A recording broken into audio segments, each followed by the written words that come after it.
Primož Vresnik, literarni natečaj 1968.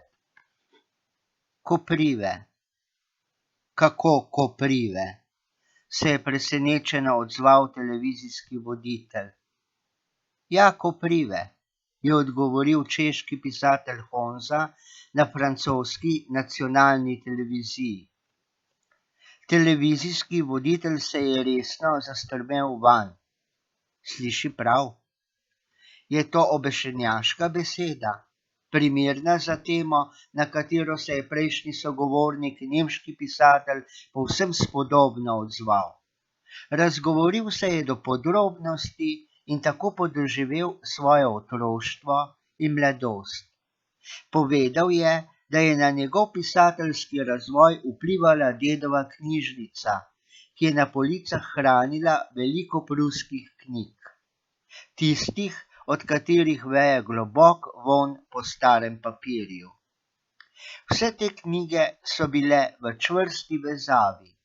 Mnoge so bile napisane v gotici.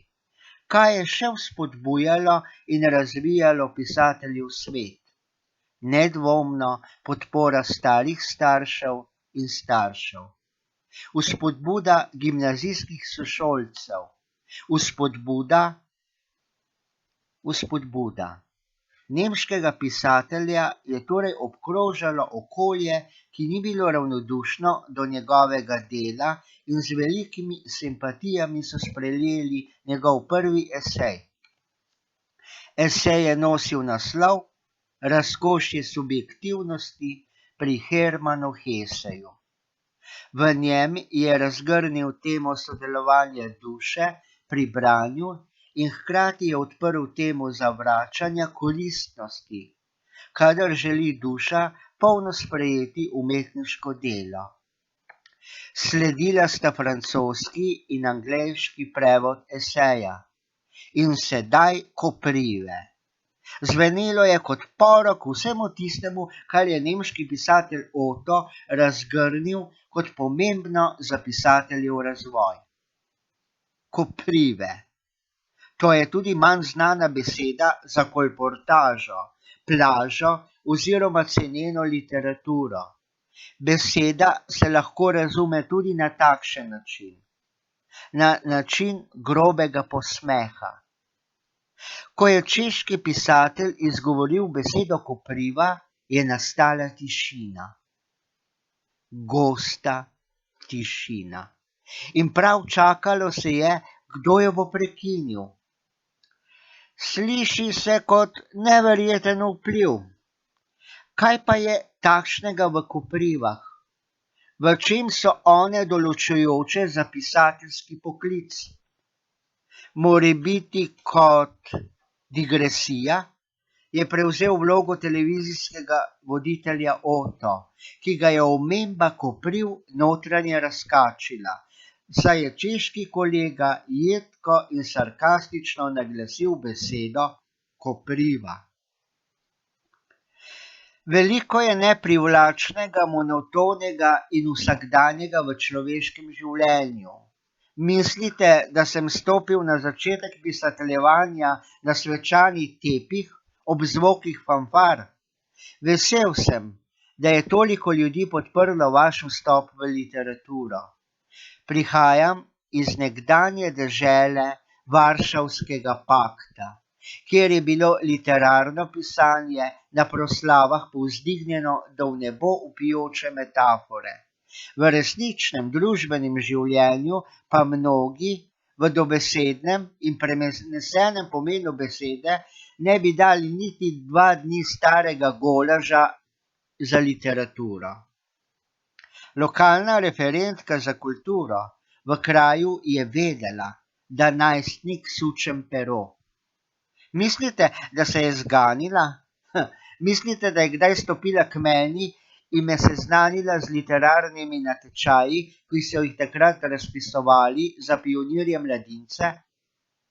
Sam sem izvohal tisti literarni natečaj, ki me je tistega davnega leta 1968 prinesel toliko prelomnega in v nemoči sicer skromnega literarnega natečaja se je takrat kljub vsemu kovala posebna moč. Tisti prozni sestavek je, naj se sliši še tako fantastično in nemogoče, odločil mojo pot v Pariz. Bil je neke vrste vstopnica za letalo, ki še ni poletelo. In sedaj Koprive. Nekoč sem se pred dežjem zatekel v vežo. Bilo mi je 12 let in bilo je v predmestju Prage, tam, kjer odmeva kovaško kladivo in mu v bližnji soseski dela družbo sedlarsko kladivce. V tej veži, tlakovani z gladkim rečnim kamenjem, sem zavohal oster vonj po kisli repi. Stalen vonj te veže pa je bila uležana vlaga. Tisto, ki jo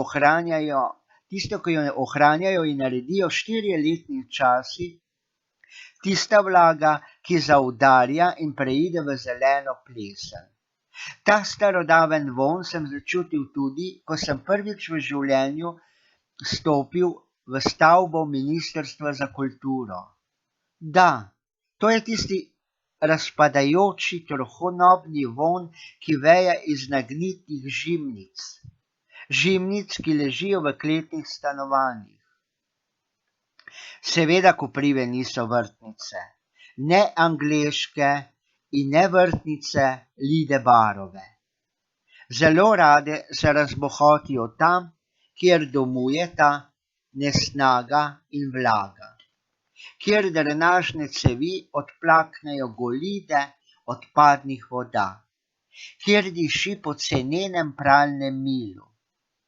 Na robu zidu so se bohotile zelene Koprive.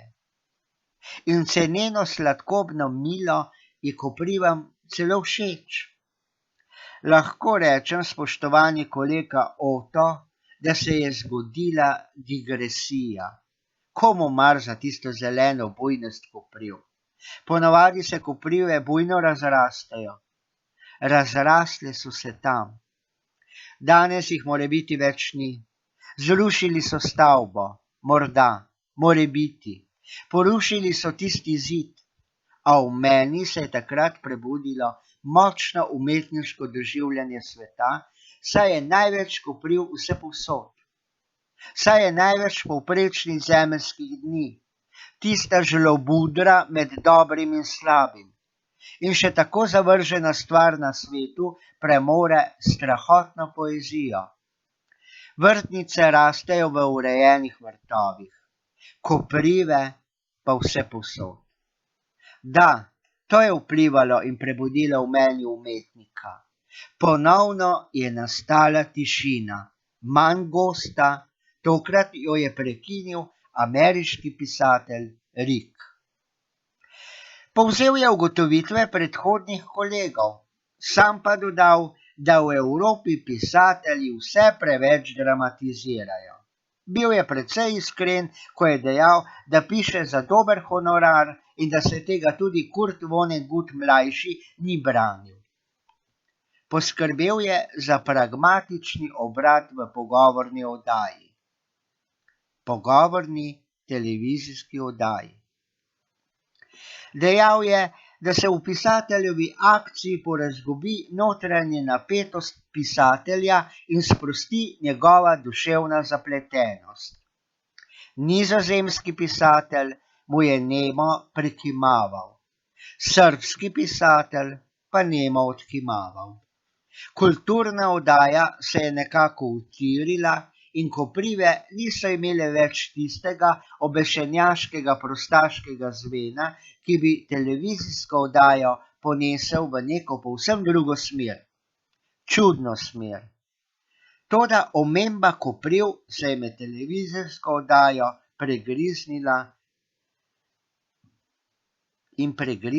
v nemi trpki brinovi jagodi.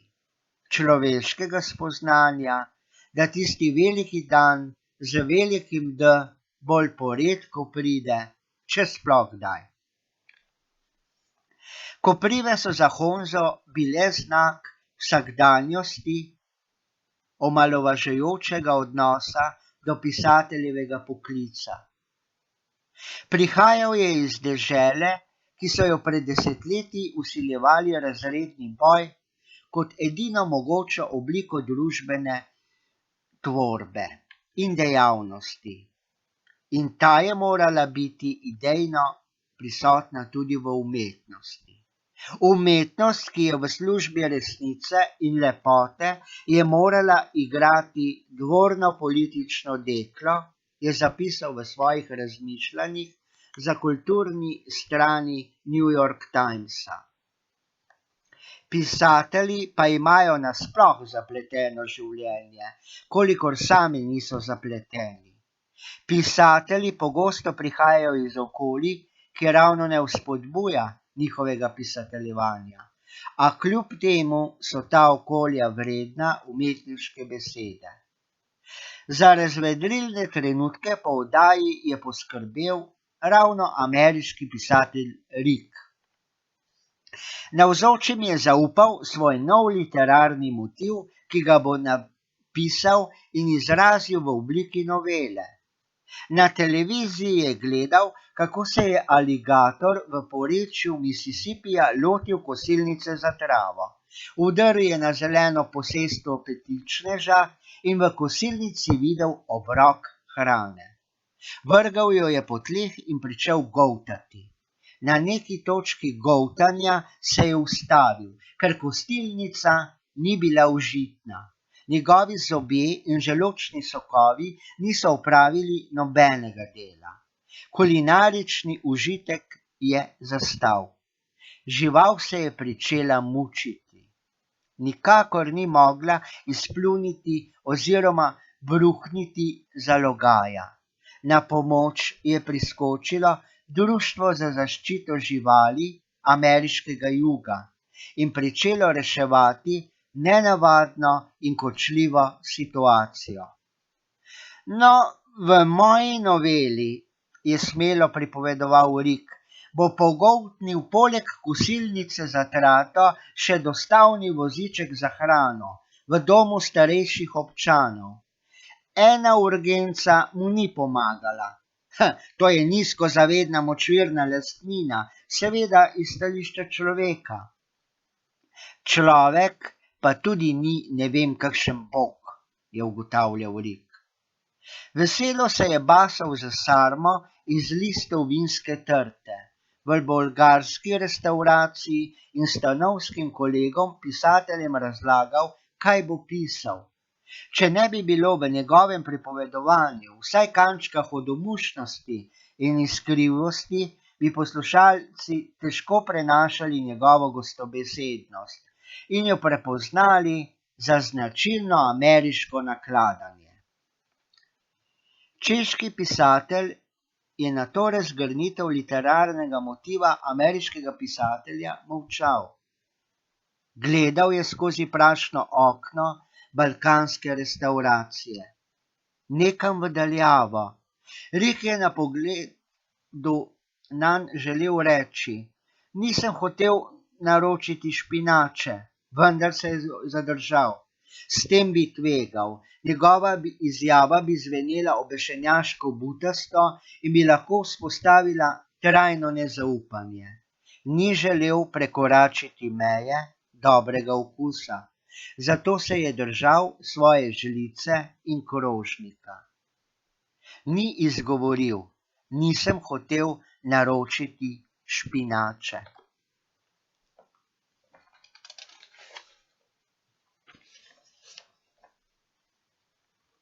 Predal se je svojemu kulinaričnemu okusu in se je veselo basal za sarmo. Amerika pa je v restavraciji govorila in govorila. Evropa ni odprla ust.